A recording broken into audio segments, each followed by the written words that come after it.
Hello students, today we are starting the first unit of 12th physics, electrostatics. So let us start a brief introduction about the unit. As you can see, the name of the unit is electrostatics. So first we have to understand the meaning of electrostatics. What do you understand by the electrostatics? Electrostatics is a branch of physics which deals with the study of charges at rest, that is also known as static charges, forces between these static charges, fields and potentials of these charges is known as electrostatics. So I am writing the definition for you. Electrostatics, it's a branch of physics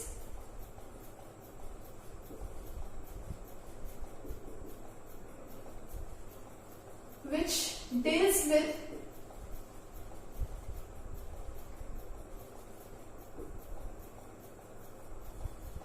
the charges at rest, or charges at rest को you can also call static charges.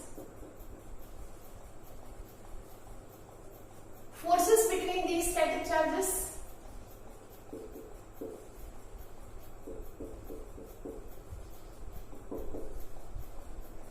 fields and potentials of these static charges is called electrostatics.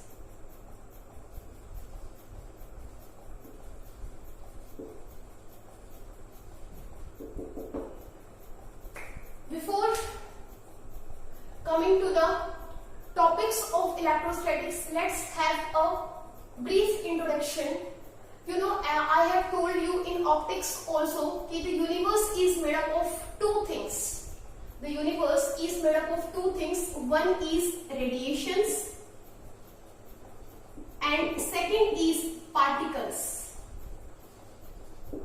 You know, radiations have wave nature and particles have mass. You know, particles, or we can say matter. Matter has mass. Matter consists of volume. It has momentum also. And radiations have wave nature, but waves are massless. Waves का mass नहीं होता है. So radiations have wave nature, particle dual nature के आप अंदर study कर चुके हो, particle nature as well as wave nature. तो particles का मास होता है, वॉल्यूम होता है, मोमेंटम होता है, बट एक चीज जो दोनों में कॉमन है रेडिएशंस और मैटर के अंदर, वो क्या है? Radiations also consist of energy and matter और particles also consist of energy. दोनों के पास जो एक चीज कॉमन है वो ये कि दोनों के पास क्या है? एनर्जी दोनों में क्या है? कॉमन है. रेडिएशंस के पास भी एनर्जी है, पार्टिकल्स के पास भी क्या है? एनर्जी है. अब हम यहाँ पे जो हमें स्टडी करना है वो हमें स्टडी करना है मैटर को, मटेरियल को, पार्टिकल्स को. तो स्टूडेंट्स,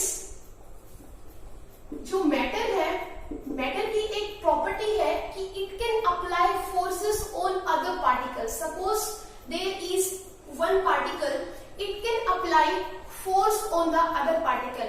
और किस तरह का होगा ये force? This we have to study under the electrostatics. कि किस तरह के forces ये matter जो है वो apply कर सकता है दूसरे particles के ऊपर, दूसरे bodies के ऊपर, दूसरे materials के ऊपर, वो हमें electrostatics के अंदर क्या करना है? Study करना है.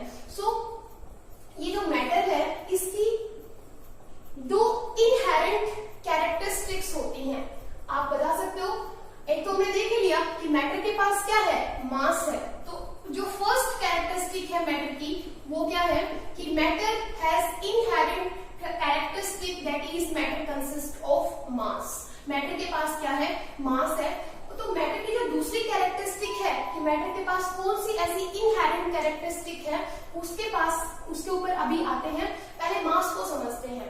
आपको पता है कोई भी ऐसा पार्टिकल, कोई भी ऐसी बॉडी जिसके पास क्या हो, मास हो तो वो दूसरे बॉडी के ऊपर क्या लगा सकती है, फोर्स लगा सकती है, और उस फोर्स को आप स्टडी कर चुके हो in your class 11th. That force is known as gravitational force. Gravitational force. Gravitational force can only be applied by a body if it has some mass. अगर उसके पास मास है तभी एक बॉडी, तभी एक पार्टिकल दूसरे पार्टिकल के ऊपर फोर्स लगा सकता है, and that force is known as gravitational force and it is always attractive in nature. ये भी आप पढ़ चुके हो कि जो ग्रेविटेशनल फोर्स है उसका नेचर कैसा है, अट्रैक्टिव इन नेचर है. तो हमने एक चीज स्टडी कर ली कि मैटर के पास एक इनहेरेंट कैरेक्टरिस्टिक है that is mass, and because of mass one body can apply the force of another body. That force is known as gravitational force. जिस बॉडी का मास ज्यादा है that can apply more gravitational force. You can take the example of earth. Earth के ऊपर आप किसी भी चीज को थ्रो करो, एक बॉल को थ्रो करो, वापस कहाँ आती है, अर्थ के ऊपर ही आती है. Because in comparison to the ball the mass of earth is more. ठीक है, एक एप्पल है, अर्थ की तरफ ही फॉल कर रहा है, ऑपोजिट डायरेक्शन में, अर्थ के ऑपोजिट नहीं जा रहा. क्यों? क्योंकि एप्पल का जो मास है वो कम है, अर्थ का मास क्या है, ज्यादा. तो अर्थ उसके ऊपर क्या लगा रही है, ग्रेविटेशनल फोर्स लगा रही है. Because earth also having mass, apple is also having mass. So I hope you have understood. Now we are coming to the second characteristic of matter and that is known as charge. Matter के पास दूसरी characteristic कौन सी होती है, वो होता है charge. अब matter mass की वजह से force लगाता है that is known as gravitational force. लेकिन matter के पास दूसरी property है that is charge. तो क्या मैटर चार्ज की वजह से भी कोई फोर्स लगाता है? Yes, definitely. मास जो है वो चार्ज की वजह से फोर्स लगाता है. उस फोर्स की अभी बात करेंगे. बट थिंग इज कि ये जो प्रॉपर्टी है, कैरेक्टरिस्टिक है चार्ज, क्या ये बॉडी के ऊपर हमेशा होती है या नहीं होती है? अब अगर मैं आपको एक एग्जांपल दूं, let us take the example of a comb. अगर आप एक कॉम को लेते हो और कुछ पीसेस ऑफ पेपर एक टेबल के ऊपर डाल देते हो और एक कॉम को लेते आते हो, वो उनको अट्रैक्ट नहीं करेगा बिकॉज दैट कॉम इज अनचार्ज. उसके ऊपर अभी कोई चार्ज नहीं है. लेकिन if you will rub the comb in your hair or suppose with a cloth, in that case that comb becomes charged. और अब इस charged comb को you will bring near the pieces of paper, it will attract those pieces of paper. तो इस case में, in this case now comb is charged, comb becomes charged. comb के ऊपर क्या आ गया है, चार्ज आ गया है. तो ये जो प्रॉपर्टी, ये जो कैरेक्टरिस्टिक है मैटर की, ये किसी बॉडी के ऊपर हमेशा एग्जिस्ट नहीं करती है. हमें उसको क्या करना है, ये बॉडी के इनसाइड ही होती है, बट हमें उसको क्या करवाना पड़ेगा, क्रिएट कराना पड़ेगा. तो किसी भी बॉडी के ऊपर चार्ज हमेशा नहीं होता है, हमें उसके ऊपर चार्ज को क्या करना पड़ेगा, डेवलप करना पड़ेगा. और जब किसी बॉडी के ऊपर चार्ज क्रिएट हो जाता है, then that body applies force on another body. जैसे अभी हमने देखा, चार्ज कॉम क्या करेगा, उन पीसेस के कोई पेपर को क्या करेगा, अपनी तरफ अट्रैक्ट करेगा. ये जो पीसेस ऑफ पेपर है, इनका भी कुछ मास है.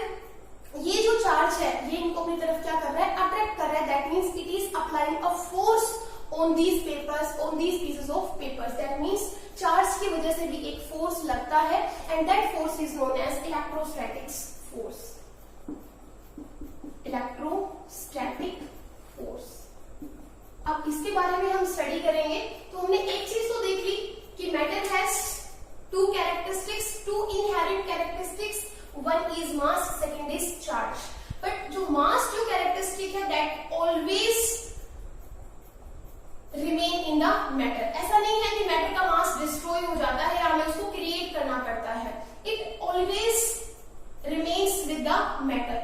But charge, sometimes there is charge on the body, sometimes there is no charge on the body. तो चार्ज की वजह से जो फोर्स लगता है, that is known as electrostatic force.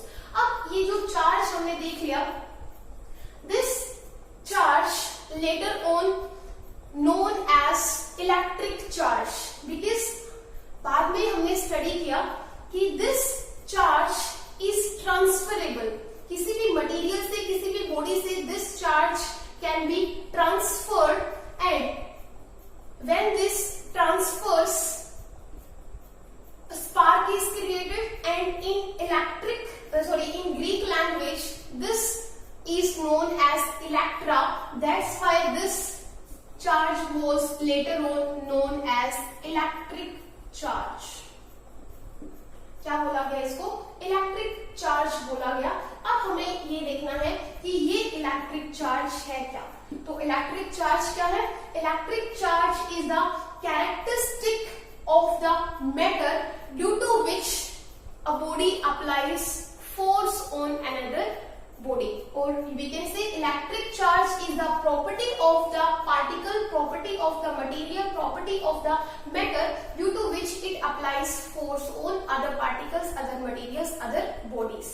तो इलेक्ट्रिक चार्ज मैटर की वो प्रॉपर्टी है जिसकी वजह से मैटर दूसरे पार्टिकल्स के ऊपर क्या लगाता है? फोर्स लगाता है। That is known as electric charge. So electric charge is second inherent characteristic of the matter. अब ये जो इलेक्ट्रिक चार्ज है ये करता क्या है? ये इलेक्ट्रिक चार्ज क्या करेगा? अब ये इलेक्ट्रिक चार्ज क्या करेगा? सपोज इलेक्ट्रिक चार्ज किसी बॉडी के ऊपर है तो that body is known as charged body. ठीक है, दो चार्ज बॉडीज हैं, हम उनको क्या करेंगे? If we are bringing towards each other two charged bodies, they will apply force on each other, they will attract each other, they will stick to each other, and this is known as cling, or this is known as electrostatic cling.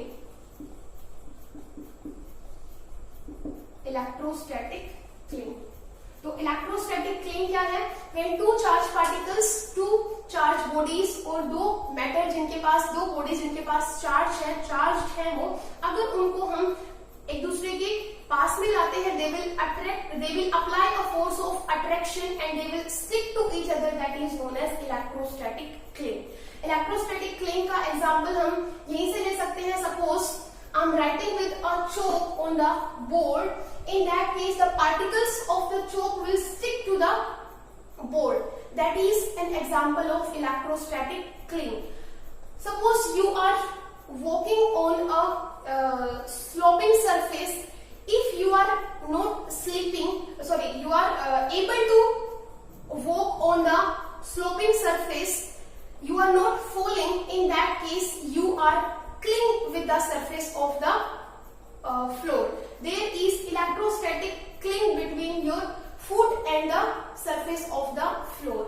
So in this way you can, if in one mark you are asked about the electrostatic cling, then you can explain the term electrostatic cling. Now let us come to the charge। हमने discuss कर लिया है, electric charge हमने discuss कर लिया है, electrostatic cling हमने discuss कर लिया है। अब आते हैं कि चार्जेस जो है, सपोज आपके पास टू कोम्स है, ये दो कोम है, इनको मैंने यहाँ पे हैंग कर दिया है। ये दोनों कोम्स क्या है? चार्ज्ड कोम है। सपोज यहाँ पे मैंने दो ग्लास रोड को क्या कर दिया है? हैंग कर दिया है। मैं बोलना ये चाह रही हूँ कि आपने देखा कि मास की वजह से जो फोर्स लगता है, that is gravitational force, that is always and always attractive in nature.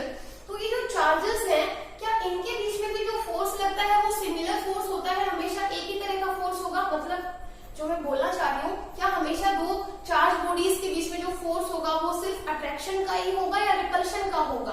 तो वो हमें देखना है। तो उसके लिए सपोज ये आपके पास दो बॉडीज हैं, दो कोम्स हैं, दो कोम्स के ऊपर आपको पता है सिमिलर बॉडीज हैं, दोनों चार्ज हैं। तो हमने देखा कि जब हमने दो चार्ज कोम्स को हैंग किया तो ये कोम इधर शिफ्ट हो गया एंड ये comb, this comb shifted to this direction. So you can easily see there is force of repulsion between these two combs. Here these are two glass rods. ये दोनों ग्लास रोड भी क्या है? Charges है, charge है, इनके ऊपर जो चार्जेस है वो भी सिमिलर चार्जेस हैं। When we brought these glass rod near each other, this shifted to this side and this rod shifted to this side. That means there is also force of repulsion between these two rods. But when I brought one comb and one glass rod near each other, I found this comb shifted to this side and this glass rod shifted to this side. So here I found another type of force, that means these two bodies are attracting each other. ये दोनों bodies क्या कर रही है, एक दूसरे को attract कर रही है. यहाँ पे रिपल्शन था, यहाँ पे भी रिपल्शन था, but here the force of attraction is there. तो यहाँ पे दो टाइप के फोर्सेस हैं, अट्रैक्शन भी हो रहा है, रिपल्शन भी हो रहा है. अब साइंटिस्ट को ये डिसाइड करना था कि जो ये इलेक्ट्रोस्टैटिक फोर्स है उसका नेचर कैसा होगा. Either it will be attractive in nature और it will be repulsive in nature. तो बहुत सारे डिस्कशन के बाद, बहुत सारे एक्सपेरिमेंट्स के बाद हम ये कंपेल थे इस चीज को एक्सेप्ट करने के लिए कि जो फोर्सेस हैं वो दोनों टाइप के फोर्सेस हैं. इलेक्ट्रोस्टैटिक फोर्स जो होगा वो अट्रैक्टिव इन नेचर भी होगा as well as repulsive in nature भी होगा. और वो तभी पॉसिबल है जब ये चार्जेस एक तरह के ना होंगे, कितने टाइप के हों, दो टाइप के चार्जेस हों, दो अलग अलग टाइप के चार्जेस हों, तभी ये फोर्स अट्रैक्टिव है एज वेल एज रिपल्सिव है. क्योंकि अगर सेम टाइप के चार्जेस अगर होते तो यहाँ पे रिपल्शन हो रहा है तो यहाँ पे भी क्या होना चाहिए था, रिपल्शन होना चाहिए था. और अगर यहाँ पे अट्रैक्शन है तो यहाँ पे भी phenomena of force of attraction ही यहाँ पे होना चाहिए था if these two charges are of same kind.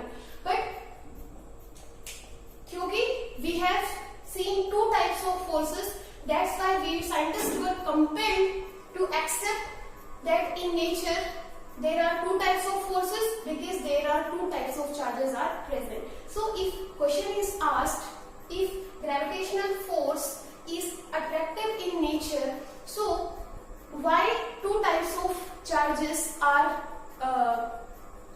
known in nature कि पॉजिटिव चार्जेस हमारे पास होते हैं, नेगेटिव चार्जेस हमारे पास होते हैं, सिमिलर चार्जेस रिपेल करेंगे, अनलाइक चार्जेस एक दूसरे को अट्रैक्ट करेंगे. तो क्या ऐसा था जिसकी वजह से हमें ये एक्सेप्ट करना पड़ा कि चार्जेस जो है वो टू टाइप्स के हैं, एक टाइप का चार्ज नहीं है. तो आप उसके लिए एक्सप्लेनेशन दे सकते हो कि जो ग्रेविटेशनल फोर्स है that is always attractive in nature, but जो इलेक्ट्रोस्टैटिक फोर्स है वो हमने देखा कि अट्रैक्टिव भी है एज वेल एज रिपल्सिव भी है. तो दोनों टाइप के फोर्सेस को एक्सप्लेन करने के लिए we were compelled to accept that in nature there are two types of charges. तो दो टाइप के चार्जेस आ गए.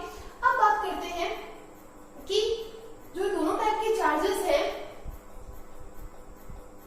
उसके लिए नोमेनक्लेचर क्या होना चाहिए. क्या इन चार्जेस का नाम हमें ए और बी दे देना चाहिए या कुछ और रखना चाहिए. जैसे आप आज देख रहे हो कि हमारे पास दो टाइप के चार्जेस हैं, पॉजिटिव चार्जेस हम पढ़ते हैं और नेगेटिव चार्जेस हम पढ़ते हैं. तो कैसे ये इनका नोमेनक्लेचर किया गया, क्यों उनको पॉजिटिव और नेगेटिव चार्जेस से बोला गया, कुछ और नहीं बोला गया. तो why the name given to the charges are positive and negative charges, why not other name were given to two types of charges. तो उसके लिए अगर आपसे क्वेश्चन पूछा जाए तो आप उसके लिए कैसे आंसर करोगे. देखो आपको बताना ये है कि जब हम बात करते हैं किसी मैथमेटिकल ऑपरेशन से इसको लिंक किया गया, सपोज आपके पास टू नंबर्स हैं +3 एंड -3. इन +3 और -3 को जब आप जोड़ते हो तो you will get 0. That means in result you will get nothing. But हम क्या कर रहे हैं, हम भी वही कर रहे हैं. दो चार्ज बॉडीज हैं, दोनों के पास चार्जेस हैं, और जब दो चार्ज बॉडीज को जब हम पास लेके आते हैं तो एक स्पार्क क्रिएट होता है. अगर मैं आपको ले चलूं, सपोज हमने बचपन में किया था कि we have two stones and we rub two stones, a spark is created. तो क्या हो रहा है, दो चार्ज बॉडी को जब पास लेके आ रहे हो तो क्या हो रहा है, वहां पे एक स्पार्क क्रिएट हो रहा है. और जब वो स्पार्क होने के बाद, सपोज एक कोम है, ये भी चार्ज है, ये कोम है, ये भी चार्ज है, दोनों कोम को जब पास लेके आओगे तो एक स्पार्क क्रिएट होगा और उसको बोलेंगे स्पार्क. ठीक है, एक स्पार्क इज क्रिएटेड. और जब वो स्पार्क क्रिएट हो जाएगा उसके बाद this comb is uncharged, this comb is अनचार्ज.